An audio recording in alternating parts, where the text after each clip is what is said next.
What would you think is the most important thing, the key in evaluating a company? I'm not asking about doing mediocre, I'm not asking about being average, but about excellent, remarkable. Just name one thing. The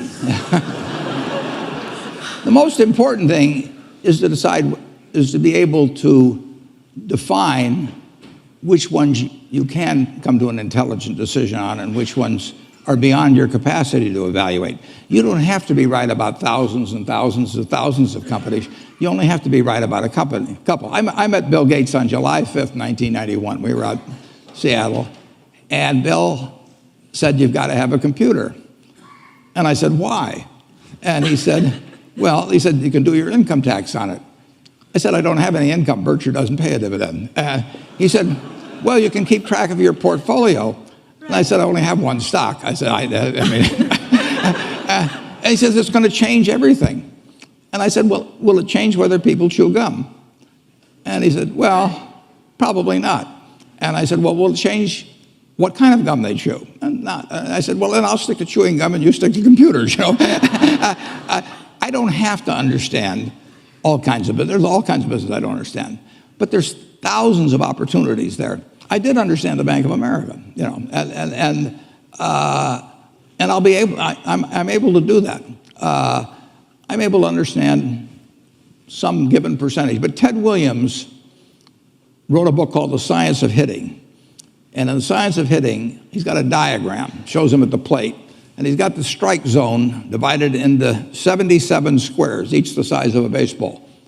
And he says, if I only swing at pitches in my sweet zone, which he shows there, and he has what his batting average would be, which is 400. If he had to swing at low outside pitches, but still in the strike zone, his average would be 230. He said the most important thing in hitting is waiting for the right pitch. Now, he was at a disadvantage because if the count was 0-2 or 1-2 or so on, even if that ball was down where he was only going to bat 230, he had to swing at it. In investing, there's no called strikes. People can throw Microsoft at me and you name it, any stock, General Motors, and I don't have to swing. And nobody's going to call me out on called strikes. I only get a strike called if I swing at a pitch and miss. So I can wait there and look at thousands of companies day after day, and only when I see something I understand and when I like the price at which it's selling, then if I swing, if I hit it, fine. If I miss it, it's a strike. But it's an enormously advantageous game.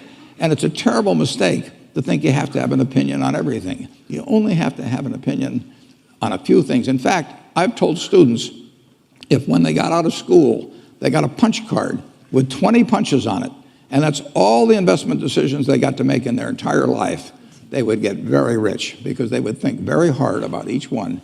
And you don't need 20 right decisions to get very rich.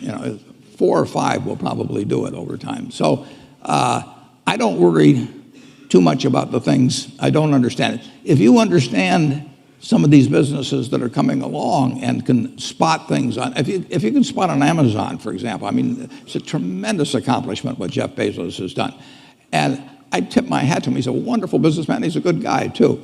But could I have anticipated that he would be the success and 10 others wouldn't be? I'm not good enough to do that. But fortunately, I don't have to. I don't have to form an opinion on Amazon. And I did form an opinion on the Bank of America, and I formed an opinion on Coca-Cola. Coca-Cola's been around since 1886. There's 1.8 billion 8-ounce servings of Coca-Cola products sold every day. Now, if you take 1 penny and get 1 penny extra, that's $18 million a day.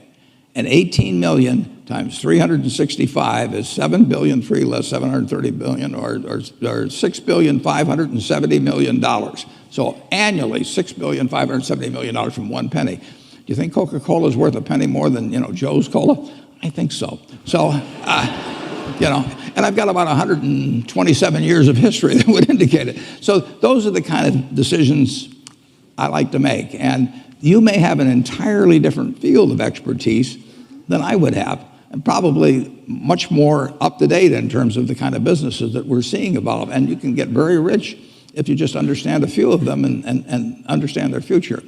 But fortunately, I don't have to. If we go into Heinz And I look at people pouring ketchup on, hamburgers and potatoes. I don't think it's going to change. And the nice thing about it, some products travel, some products don't travel. Candy bars don't travel well. Right. I mean, if you look at the Cadbury bars in England, they don't sell well here. And if you look at the Hershey bars here, they don't sell as well someplace else. Soft drinks travel, and ketchup travels. I like products that travel.